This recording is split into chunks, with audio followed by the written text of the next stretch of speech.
Yeah. Woo.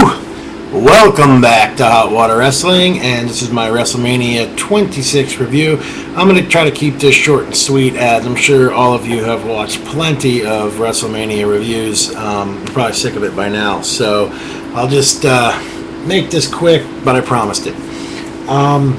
We had the Unified Tag Team Championship match, Big Show and Miz versus R-Truth and John Morrison. It was a good match to start off the night with R-Truth coming out, doing his what's up, get the crowd going.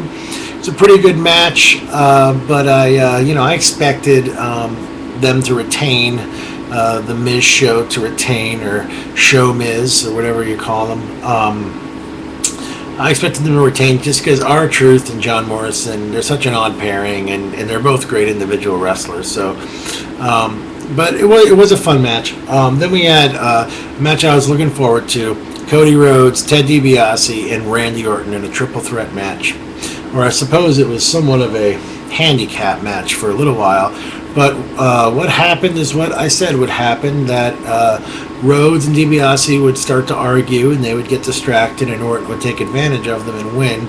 I did think this match could have been a little more thought out and a little better done than what they gave us. I think these guys are capable of putting on a better show than what we saw. It was pretty straightforward, and I would have liked this match to just have a little more teeth to it. But I did enjoy the match, and it was good. Next we have... Sorry, guys. Next we have the Money in the Bank ladder match. And I really liked this match. It was very entertaining. Lots of great aerial assaults. Lots of crazy stunts and bumps taken by the guys. Everyone put their heart into this match, and it showed through because it was really solid and really entertaining. And I called it. Yes, I did. And I totally pulled that out of my ass. I didn't cheat. I had no idea.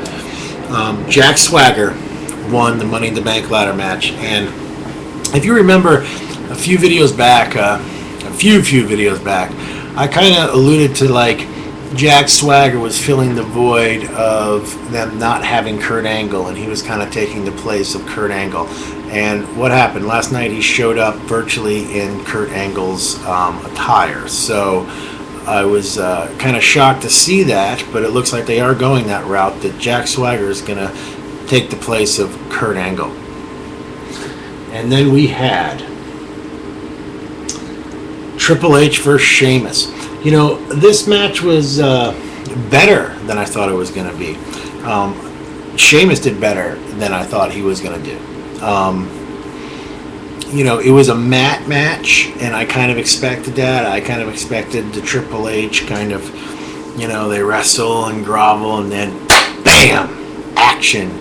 And then wrestle and growl, and then bam, action, and that's what happened. But it was a great back and forth contest between the two of them, and it heightened my opinion of Sheamus. And so kudos to Sheamus for putting on a great match at WrestleMania, and Triple H won as he should.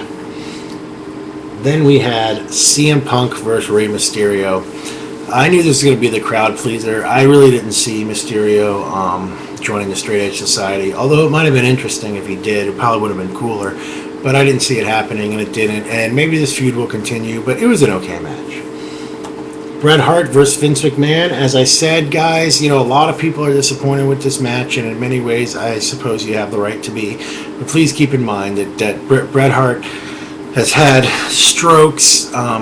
He's not in the condition to be taking bumps, and considering all that, I think they did a good job with this match, and I got a grin out of it, and I just love seeing him pummel Vince McMahon, and I actually enjoyed the match. I really did.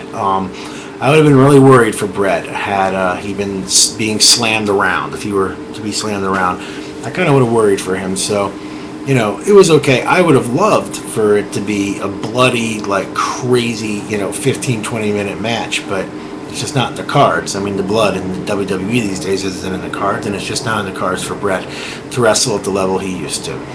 He still is the best. And then we had Chris Jericho versus Edge. And I thought this was another great match. It was a clean finish, which was shocking. No one cheated. So that was kind of shocking, and it just was straightforward wrestling. Reminded me of a good old school match, and I think that we're going to see more out of these guys. I think this feud might continue a little longer. I didn't really anticipate that, but I thought about it today kind of, and I'm like, maybe they might wrestle again. Maybe Edge will take that belt from him. And I was shocked that Chris Jericho won. And I'm happy for WWE to give him, I'm sorry, I'm reading at the same time. I'm happy that WWE let someone retain their title for a little while, like a Chris Jericho, because, guys like Jericho, he gets it and then they take it away, and it's, longer title reigns are better. Okay, I'm going to skip the Diva match. It was, stupid. Then we had Cena versus Batista. And, again, I thought this was a pretty good match. For two heavyweight fighters that aren't exactly technical geniuses, they did put on a very entertaining match. And it was a little predictable. I think we all kind of knew John Cena was going to win, but I had a great time watching it. There was lots of energy, huge pops, and the crowd was going nuts. And at the end, when Cena won the belt and he went up to that guy with the I Hate Cena shirt on and leaned into him and laughed, I thought that was really, really cool. And then we have the big match of the night, The Undertaker versus Shawn Michaels. And I really love this match. It kept me on the edge of my seat the entire time.